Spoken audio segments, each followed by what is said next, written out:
right, guys, our next guest here on the Run In podcast, he is a former NXT Tag Team Champion.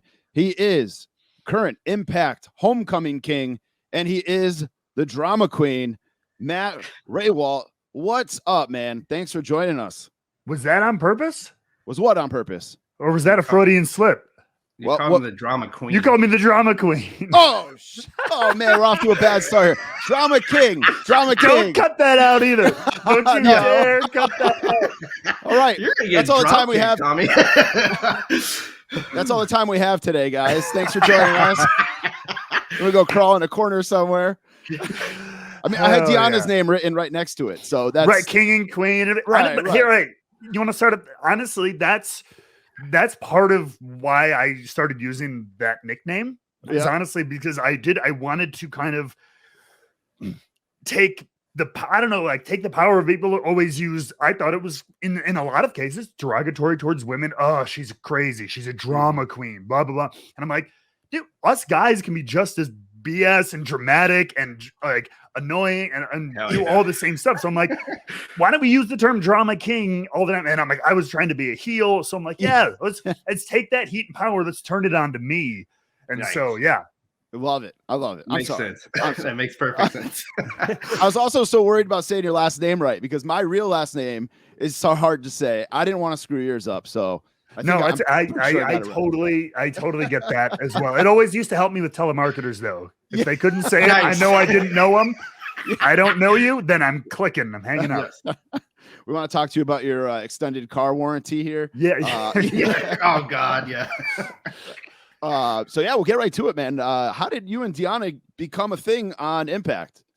I mean, so that was kind of I had been talking with some of the folks at Impact, who I knew in the months leading up to Slammiversary and that whole time and everything like that. Just about like, hey, I'd love to be able to kind of come in and work with you guys. How we could fit in? Yeah, we'd love to have it. We're not sure where it would fit. It's that maybe it could work here. I don't know. It was just a lot of back and forth about what we want to do. And I was talking about trying to take. I didn't want to throw the artiste, the Drama King out the window. So I'm like, I like that idea. I just wanted to evolve it. I wanted to give it a little bit more layers, stuff like that.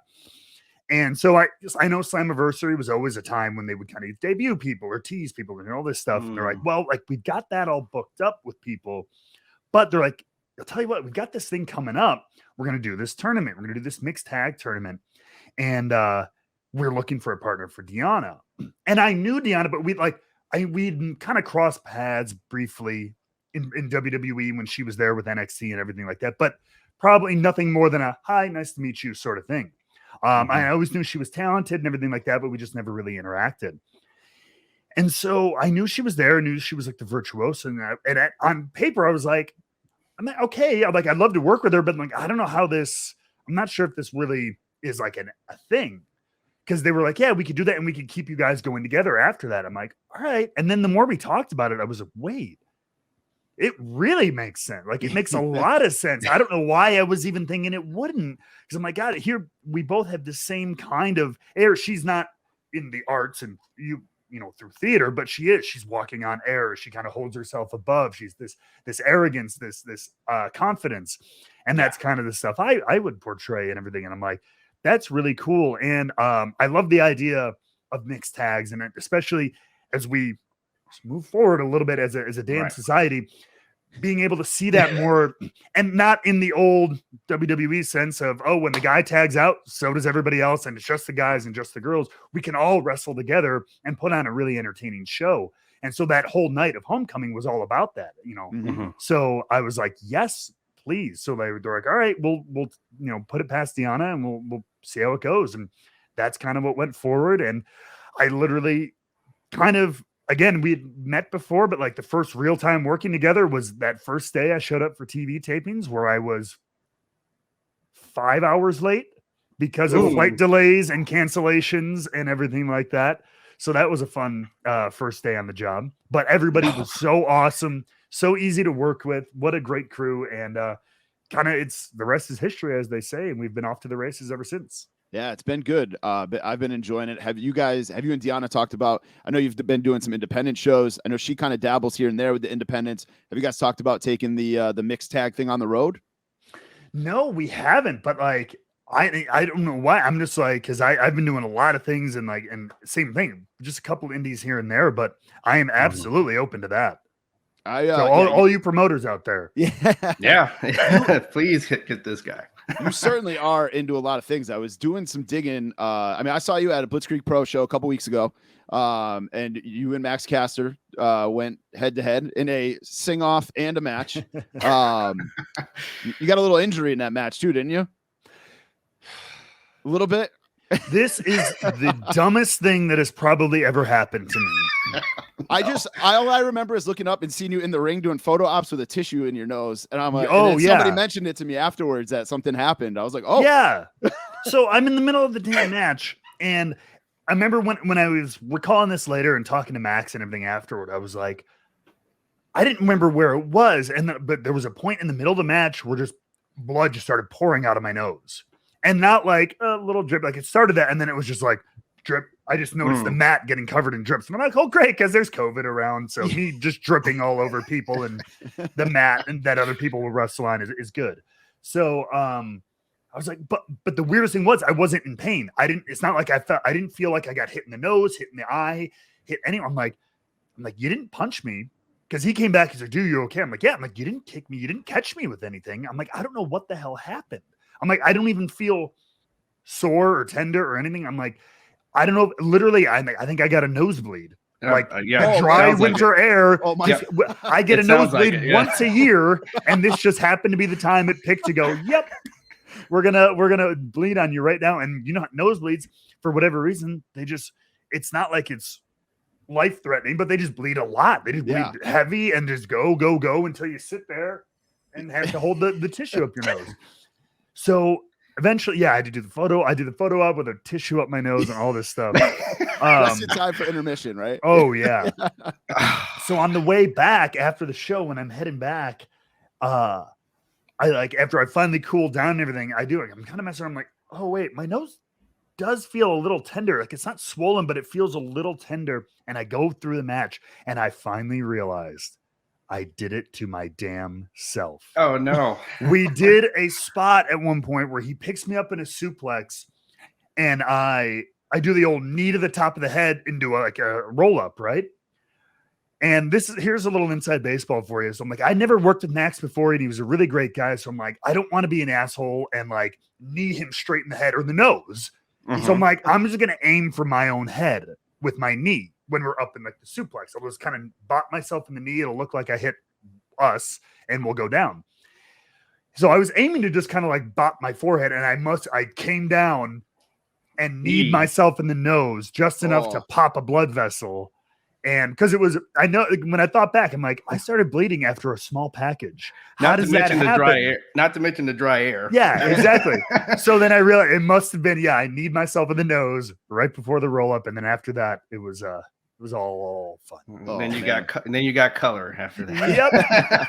Yep. That was the worst part too. Cause I'm like, man, I didn't want to stop because I'm like, if I was delirious, if I was like cut open above the eye or something like something cool, something badass that was like dangerous, I'd be like, oh, dude, we got to go, roll me up. But this is the breaks, right? That's wrestling. But it was a nosebleed. And I'm like, I can't stop the match for a persistent nosebleed. That is the most lame reason to like stop. So I was like, we'll keep going and I'll just keep going. Yeah. So I did some digging today, just like looking into, because your background, like I love the vaudevillains. I loved the vaudevillains, but I didn't know much about you. Didn't know much about Simon Gotch. So I'm doing a bunch of digging earlier today. You've got Wrestling with Whiskey. You've got your own Twitch channel. You're just loving life. It seems like right now, like things couldn't be better for you. It seems like, to be honest. I mean, things can always be better, man. I want to do more. Yeah. But like, I'm finding myself wanting to just expand myself out. There's so many new things in life now that I'm really getting into and really loving. Yeah, absolutely. It's so cool to see. How did the Vaudevillains come to be? Was that your idea, Simon Gotch's idea? I know you've got the drama background. Is it something that you kind of had, in the back of your mind, coming up through the ranks? Or yeah, I mean, it's one of those things, and I've told this before, but it's like, it was just kind of another one thing, like things often are in wrestling. It was a timing thing. And so I was at the PC. I was doing the artiste, the Aiden English Drama King character that had kind of recently come onto NXT TV. I did the thing with Big Cass, the sing off, all that kind of stuff. And then that was shortly, I believe, after we moved to the Performance Center. And so Simon Seth was one of those first Performance Center kind of recruits and stuff like that. So he was new there. Been doing the Rosebud thing, stuff like that. That's right. Yep. Right. So and I think I had kind of finished my run with Big Cass and did one or two more other things. They were looking for something for me to do, but they didn't have anything concrete. And Simon had always come. Kudos to him, would always show up to NXT TV pretty much full gimmick, right? Bow tie, mustache waxed, all that old timey strongman kind of thing. Very classic look.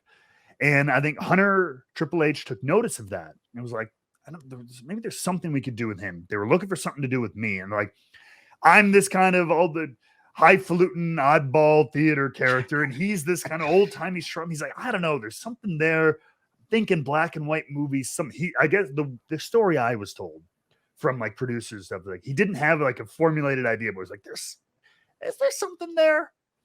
And so is there something there turned into every coach at the PC running up to us the next day at training and being like, Triple H wants to see you guys together. Put something together, something old timey. I don't know what it is. Bye.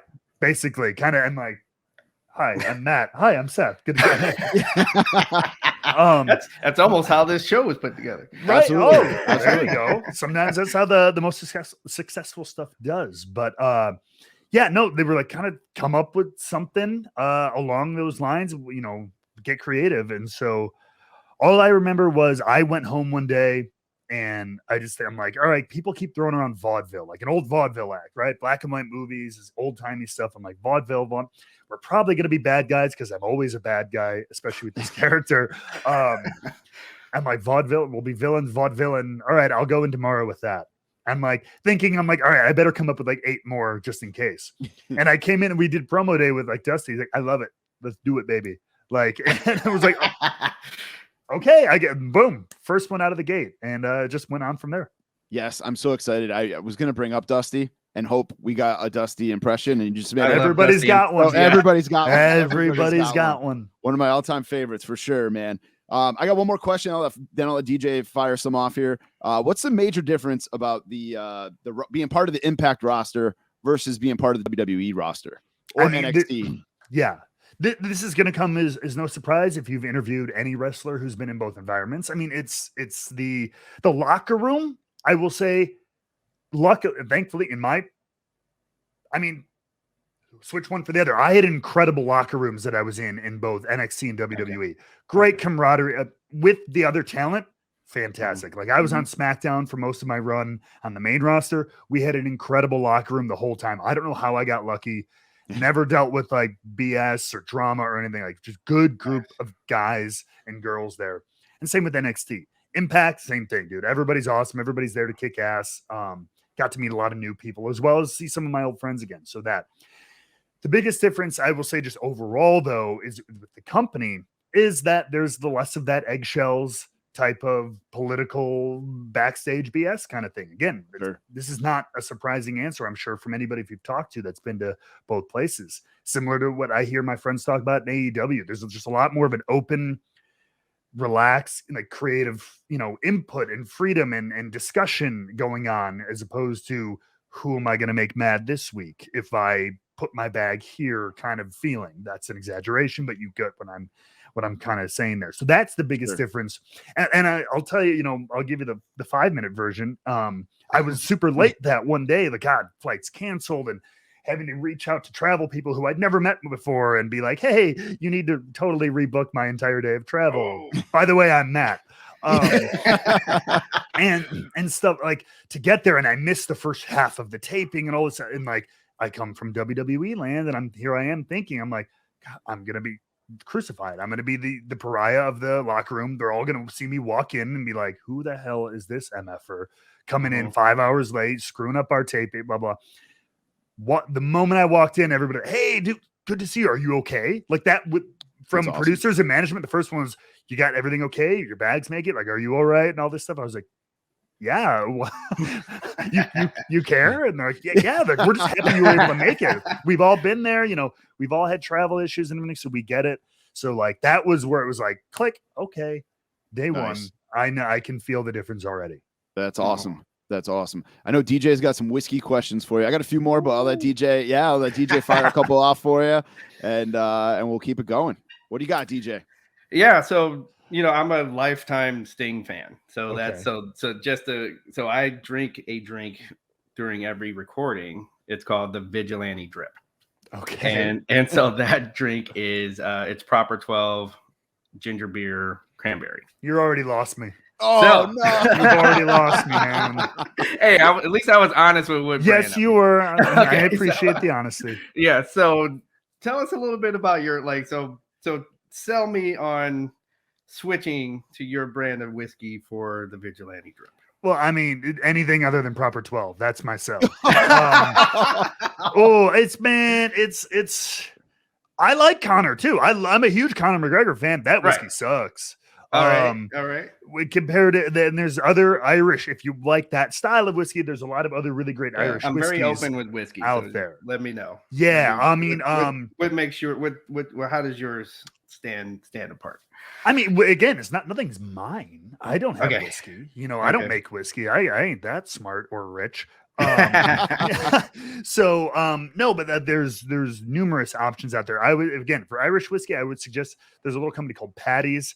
I love Paddy's. Similar price point. Yeah, similar price point, but I think it's a little bit more refined. I think it's a little bit nicer around the edges, sort of a thing. Nice. I wouldn't say Jameson. Jameson's Jameson. Right.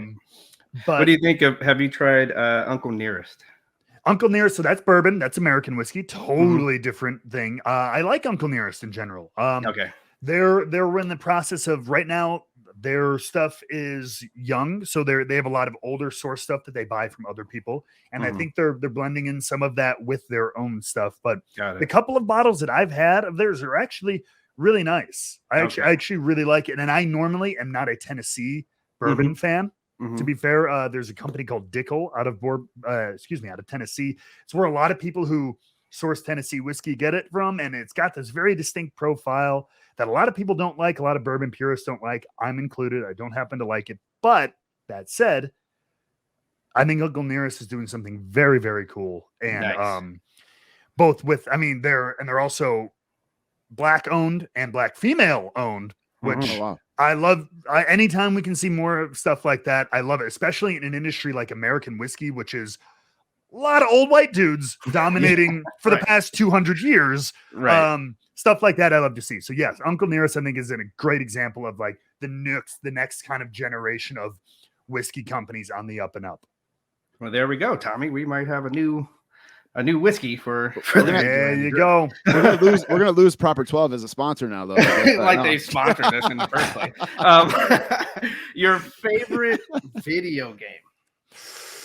So this is, I literally just talked about this on stream the other night. It's tough. It's like asking whiskey. It didn't have. Yeah, to, well, it's and to me, it's like favorite movie or favorite TV show. Sometimes it's like, well, you could probably pick certain ones that have you emotional attachment, but you often have to go like, well, we're talking genre because my favorite comedy is totally different than my favorite drama. My favorite, bourbon is totally different than my favorite scotch. Both whiskeys, but totally different categories. Right. So I say this, my favorite video game all time is Final Fantasy VII. Right. That was the game that kind of sold me on video games, like diving in hardcore and storytelling in video games. I was like, oh, okay, this is more than just like Mario jump up and down and land on the turtle. Right. So that's the one that really made me fall in love with it.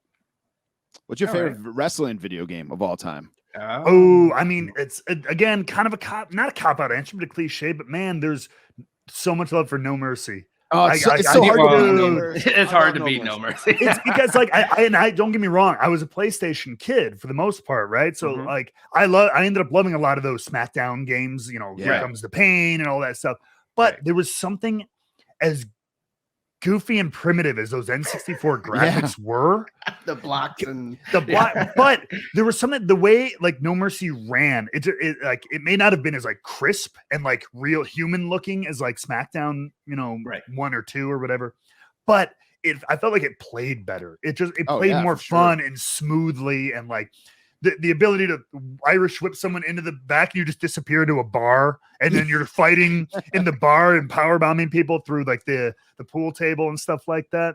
Yeah. And the absolute heartbreak when you would do the, what was it, hit Y by the crowd and you reach in and then you come back with nothing. Yeah. And, like, no! And your friend has a chair, and it was great.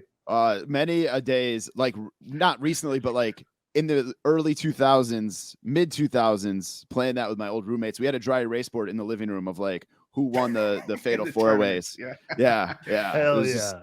I say, you know, WWE 2K should have like NHL 2021. I think it was last year's NHL game did like the old NHL 94 as like a download with like the current rosters and stuff.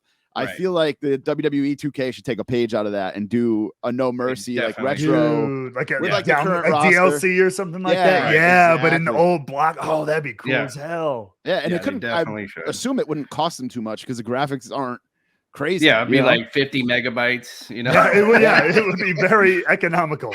Yeah, absolutely. Nowadays, you play PS5, Xbox, what's PC, your baby. Oh, all right. I was converted last year to PC gaming because I was getting the stream up, and there was a lot of things that I'm like, I was originally streaming from like my PS4 to a Mac, and if you talk to anybody in kind of in streaming who's hardcore into it, like Macs are not designed well for live broadcasting. Right. They're good for a lot of things. Live streaming, live broadcasting isn't one of them. So I invested in a nice PC, and so I started gaming on that. And it's so funny because like I was like I said, PlayStation and N64 player my entire life, 20 something years of gaming on that. And then going to mouse and keyboard playing, which to anybody out there is a drastic. And I was like, this is going to take me like 2 years to get used to. Man, I'm telling you, like I'm playing the new Halo. I tried playing on controller, and Halo is like a controller game. Right. I suck on controller. I can't play controller anymore, especially for like a shooter. I can't. I need the keyboard. I need the control of the mouse in my other hand and everything like that. Like, so I have been fully converted. Do you still mess around with the retro games? Like I have the like the Super Nintendo that they re-released, the NES that they re-released. The Raspberry Pi. Yeah. You like mess around with any of those? I'll play some, like if they release either like ports for something. Like I have a Switch, and so sometimes they have like the old Nintendo games and stuff on there. So the retro games. Right. So I'll do that stuff sometimes. Yeah, for sure. How about arcades? Any are you an arcade guy or just? No, like I think they're cool, and like to my friend, like that. There's people who get those like the arcade 1-ups. They're like, ship them to your house. They're a couple $100 or whatever, which is very cool. You just build them in. Not my thing. Yeah, not my particular thing, but I think it's very cool that they've made it a kind of a comeback as a much easier to get consumer product. I think that's a cool way to kind of merge the future with the retro and everything like that. I think it's pretty cool. It's and they've got a lot of great licenses. I know they just dropped the X-Men and Simpsons. The X-Men, I really need. I'm over here like looking at the scratch. Well, I still need to go like. I mean, this is like a sin because I live in Chicago, and I actually grew up in a suburb called The Grange, which is one town over from a little place called Galloping Ghost, which is one of the biggest arcades in the country. They have I think they have the Guinness record for most arcade machines running in a single location. To the point, like I think if you go on their website, they put a new game in, I think every single week, and they've continuously done this for like 10 years. Wow. Like they just keep adding. Sometimes they rotate out, but they literally add a new machine every week or like every 2 machines every month. There's some kind of cycle that they've continually done for years. And it's like it's an old arcade gamers like paradise that I've never been to. Yeah. I gotta correct that. Never been to. I do love that like the barcade style thing is starting to come back. From very whiskey cool. and bourbons and stuff. Personal question here, and I'm sure you've been asked it 100 times, thousands of times. What's it like being a part of the Guerrero family? I mean, it's fantastic. I mean, I've got some lovely in-laws and everything like that. Nice. It's such a not a weird question. I totally get it, but I always tell people, I'm like, it never came into play Sure. Like, and you know what I mean? Like, because I think I get a lot of questions from fans or from interviewers who are kind of asking from a fan perspective, because that's the way to see it. Like, obviously I knew it was a thing, but like when I first met my wife and everything like that, that had played no role in it. It was just like, here's a really cool, really pretty chick. Yeah. Exactly, who I want to hang around with more. And yes, you know, and like that part of it doesn't even kind of really come in. I sometimes like have to shave, like, oh yeah, wait, there's that whole family thing. Yeah. Right. And I keep forgetting about that, because like, yeah, it's more about the personal relationship that I have with her, and even with, you know, like with my mother-in-law and stuff like that. I don't even think of her as the woman I watched on TV, Sure. you know, coming up and everything like that. She's just Mama Vicky. Nice. There we go. Nice. There we go. Have you gotten any advice from any of them as far as, you know, wrestling goes, and have you taken that with you? I mean, on your way up? When especially, so I was in NXT when we started dating, me and Shaw started dating. And then that's when, of course, when I met her mom and everything. So her mom was really helpful. Like when I got moved up to the main roster, because like, again, I don't have family, or I didn't have a ton of, at that time, my peers were all like in NXT with me. So like, I didn't have a ton of friends who were on the main roster yet. So she was able to give me travel advice. Hey, here's some, when you're renting a car, or like hotels and blah, blah, blah. All just little things about life on the road, that she was super integral in helping me adjust to that kind of a life. Awesome. She seems like, you know, she plays that character on TV, but I feel like, I mean, I've never met her, but like, I feel like down to earth, or, you know, one-on-one, she's got to be, she seems like she'd be amazing. Yeah, absolutely. Yeah. Absolutely. Yeah, it just seems like she's just having fun being a heel on TV. 100%. Because she's this sweet person. 9 times out of 10, you'll find that too. And like, this is an old wrestling ism we always talk about. And this, before I say this is not universally true. It's more of a gag than anything. But the kind of inside joke is that the baby faces, the huge baby faces on TV, are kind of the heels in real life, and vice versa. Because if they like the heels, nine times out of 10 situation, they're the most giving. They're putting over the baby face. They're taking a lot of the bumps. They're making themselves maybe look silly to get the baby face over. They're very giving, very generous, and they're very cool, down to earth people. And then the joke is that the baby face is the spotlight. They're kind of arrogant. They're the high school football quarterback star. You know what I mean? That like gets all the attention, and they kind of have an ego. So that's like the show heels. That's what happened in the show heels on Showtime or Stars. That's exactly what happened. Yeah. Nice. I got one more question for you. It's going to be a fun question to wrap up, but DJ, you got anything else? Just like you told a couple, like I like asking about funny like road or in the ring stories. Like you gave us a good one there with the nose and Max. Do you have any others like I mean, God, I'm sure, and I always, it's always the worst one to get on the spot. Like, do you have any great road stories? And I'm like, I don't know. I'm sure one will come to me like 10 o'clock tonight, sort of thing, when I'm in bed. Right. And I mean, I don't have anything like crazy. Like, I'm telling you, I'm the last guy to go like, we were so wasted and we don't need. Yeah, you don't have to do that. Yeah, no, and I don't have any of those because I was not that guy. Right. I tell a story. It's on my YouTube channel too, about abandoning my car in Minnesota one time for like 48 hours because of a snowstorm. Oh no! While to talk about life on the road, I'll give you the quick version. Basically, we were on a loop in the Midwest. It was like Iowa. We were Iowa and then Wisconsin, and then like Green Bay, Wisconsin was TV. And then I live in Chicago. So like, it was all like a big drivable loop for me. So I'm like, all right, I'm just going to drive this. I was riding with Chad Gable at the time. But at the time, I had my car that I brought up from Florida, which was a Dodge Challenger, super cool car. But it's rear wheel drive, right? You see where I'm going with this. Yeah. But it was March. I thought we were past the snow. And then the day I left, it was like 55, almost 60 degrees out. I'm driving with the windows down to the first show in Iowa. We do the show. I think we do the second show in Iowa. And then we were going to do a third show in La Crosse, Wisconsin. But instead of going right there, Chad Gable was like, hey, like if we just drive an extra like 2 hours, we can get to Minneapolis. We'll just stay at my house for free and we'll work out at in his garage and everything. Goes, it'll be great. I'm like, cool. So we did that. And then and he's like, and then if it's cool, like I'm going to ride separately so I can drive home at the end of the week. So we were going to kind of split up there.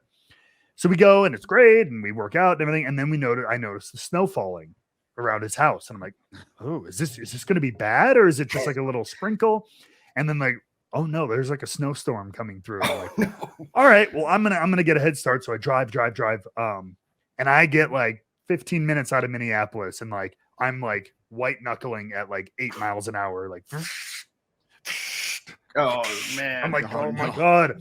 And I'm like, I still have like in good weather, I still have like 90 minutes worth of driving left to do. And I'm like, I don't know how I'm gonna make like this car is not gonna make it. And I'm like, if I can just get to the next big town was Rochester, Minnesota, home of the Mayo Clinic.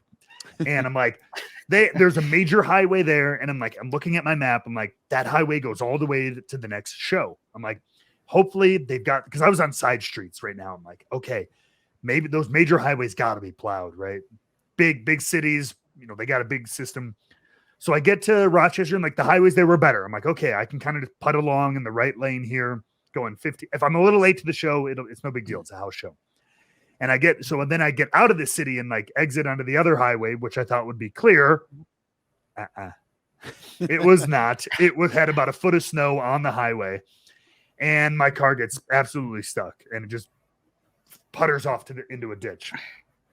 So I have to call a tow truck. Tow truck takes away, and I'm like, hey, I got to figure out a way to get to the next town or whatever. Can I leave this car at the tow truck lot? He goes, yeah, but I'll tell you, my manager is going to charge you like $150 a day to leave your car here. And I'm like, oh my God. He's like, he goes, well, I'll tell you what. So like his landlord has a used car lot. He's like, you can leave it there. I goes, I'll take it there. I'm like, okay, fine. And he's like, he rents cars too. So maybe he can rent you a car. I'm like, okay, great. So I tell him, I'm like, what the deal was, because I was gonna meet somebody, I don't remember what it was. But then he's like, no, I don't have any more cars to rent you, so I can't rent you a car. So I'm like, son of a bitch. So I call a Lyft to take me to La Crosse, Wisconsin, like an hour and a half away in a blizzard. And I hit it. First car that shows up is like a freaking Pinto. I don't know, like something. And it was some really small car. And I didn't realize that the drivers on the Uber and Lyft don't see your location until they pick you up. Exactly. Yeah. I thought they saw like the whole thing, like, hey, this guy wants to go here. And I'm like, nope, you know where I have I'm like, you know where I have to go, right? They're like, no. Oh, they're like, yeah, no, I can't take you there. They're like, I can barely get to the supermarket right now. I was hoping to drive you down like the street or something. I was like, okay. I'm like, so let me call another. I call another one. Sure enough, pickup truck. And I called the guy right when he accepted the request. I'm like, hey man, here's the deal. I got to get to a show. It's in La Crosse, Wisconsin. I know there's a blizzard. I'm like, can your truck get there? I totally understand if you can't. And he pauses and he's like, I got 4-wheel drive. We'll get you there. And sure enough, this guy was like a long haul trucker in his life. He drove like a coach bus for a couple of years in his life and everything like that. And he engages the 4-wheel drive. Like we're passing semis in like the unplowed lane of the highway, like bounding. He's like, this guy's going too slow. And I'm like, but God bless him. But God bless him. He got me there. Like it was supposed to take us with traffic and snow, like 2+ hours. He got me there in 90 minutes. That's awesome. Wow. And so I tipped that guy like $100, and I was ready because he didn't have any things to do there. He had to turn around and drive back to his town 90 minutes with no fare and everything like that. So, and then got a ride with a friend to TV, rode with Mustafa Ali back to Chicago, and then booked a 6 a.m. flight after TV after getting home at 3 a.m. Booked a 6 a.m. flight direct to Rochester, took a cab to the car lot. Luckily, they cleared the highway by then, and I drove 6 hours home the next day after TV. Oh my man, gosh. That's a story. And then I traded my car in for an SUV the next week. Yeah, there you go. Trials and tribulations of the road.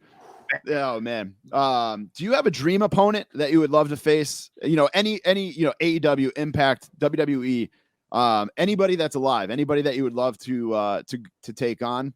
I mean, I just said his name right there, Mustafa Ali. Okay. Great buddy of mine. We've never gotten to work together on a show with him. We've Wow. trained together. We've wrestled around together. He's a really good friend of mine. And I think he's one of the best in the world out there right now. And so like that would be, and we're both from Chicago, which is always just a cool Yeah. So that's one of my favorite dream I opponents. would not have thought you guys never worked together. Never, it never especially happened. both being from that area. Yeah, that's crazy. All right, my last question is a fun question. We always end on a fun question here. And this past week, we've been stealing questions from our friend Phil Gentile over at the Fig Cave podcast. He always asks his guests, and it's a great question. It's a great question. Last meal you can ever have. What's it going to be? We had VSK from Impact on yesterday, and he said a Wendy's spicy chicken sandwich. So it literally could be anything. Now I'm gonna have a word with him. You have like 1% body fat, so I'm curious what this is going to be. I don't have a diet though, so like you're just naturally I'm a skinny kid. Yeah, I don't eat like crap, but like I don't have like a strict. This isn't like by design from like patted down chicken. No, dude, I'm a skinny MFer. I have to eat to keep it on.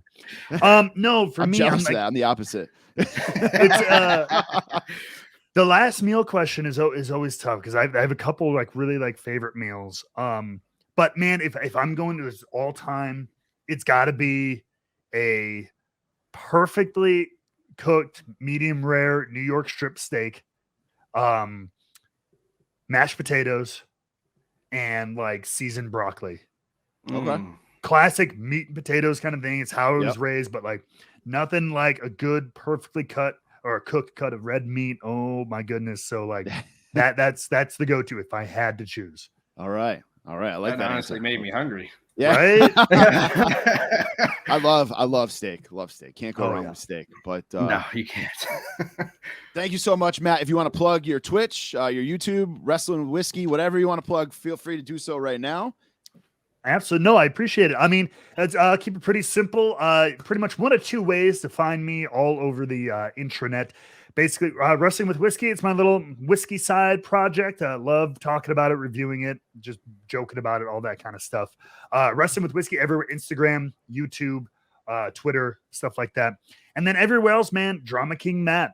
Again, Twitch. I'm on there several times a week. YouTube channel. I've got a TikTok channel, as well as Instagram and Twitter. All the usual. Drama King Matt, pretty much everywhere. Awesome. And you can see him on Impact Thursday nights on Access indeed. TV. Thanks again, man. Appreciate it. Thank you.